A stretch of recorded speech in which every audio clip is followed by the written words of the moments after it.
एक छोटा सा गांव था जहां सब एक दूसरे को पहचानते थे। गांव के मुज़ाफ़ात में एक पुराना घर था जिसे लोग भूतिया कोठी कहते थे। वहां कोई नहीं जाता था क्योंकि लोगों का ख्याल था कि वहां एक कमरा है। गांव वालों ने इस घर को हमेशा अपनी नज़रों से दूर रखा था। एक दिन अली ने, जो एक नौजवान और ज़हीन लड़का था, फैसला किया कि वो इस घर का राज जान लेगा। इसके दोस्तों ने उसे मनाने की कोशिश की, लेकिन अली ने किसी की ना सुनी।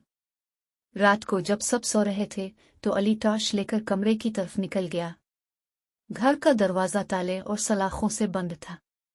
अली दरवाज़ा खोलकर अंदर दाखिल हुआ। अंदर का माहौल सर्द और पुराना था। शेल्फों पर तस्वीरें लटकी हुई थीं जो शायद 1 साल पुरानी थीं। अली को लगा कि इस पर किसी की बुरी नज़र पड़ गई है। वो आहिस्ता आहिस्ता आगे बढ़ा और एक कमरे में पहुंच गया।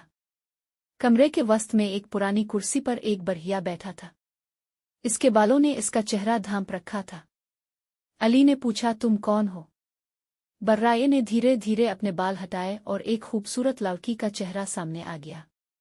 इसने मुस्करा कर कहा, मैं यहाँ किसी सैलून में अकेली हूँ, लोग मुझे भूल गए हैं। अली हैरान हुआ। इसने पूछा, तुम यहाँ क्यों रहते हो? लड़की ने कहा, मेरा नाम ज़ैनब है, एक अहमक ने मुझे यहाँ कैद कर रखा है। मैं इस वक्त तक आज़ाद नहीं होंगी जब तक कोई मुझे दिल से प्यार ना करे। अली को ज़ैनब पर भरोसा नहीं था, लेकिन इसके दिल में उसके लिए हमदर्दी थी। इसने कहा, मैं तुम्हारी मदद करूंगा। दिन गुजरते गए और अली हर रात ज़ैनब से मिलने आने लगा। दोनों बातें करते, हंसते और एक दूसरे को समझाने की कोशिश करते। अली को ज़ैनब से प्यार हो गया और उसने इसे अपने जज्बात के बारे में बताया। एक रात ज़ैनब ने कहा कि अली, तुम्हारी मोहब्बत ने मुझे आज़ाद कर दिया है, अब मैं इस घर से बाहर जा सकती हूँ। अली खुश था, लेकिन इसने पूछा, क्या तुम मुझसे शादी करोगे? ज़ैनब ने मुस्करा कर कहा, मैं तुम्हारी मोहब्बत का बदला नहीं ले सकती। मैं एक जान हूँ और तुम जिंदा इंसान हो, लेकिन तुम्हारी मोहब्बत हमेशा मेरे साथ रहेगी।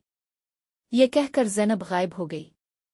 अली को लगा कि कमरे का माहौल अब हल्का फुल्का और खुशगवार हो गया है। वो अपने गांव वापस चला गया और किसी को इसके राज की खबर न हुई।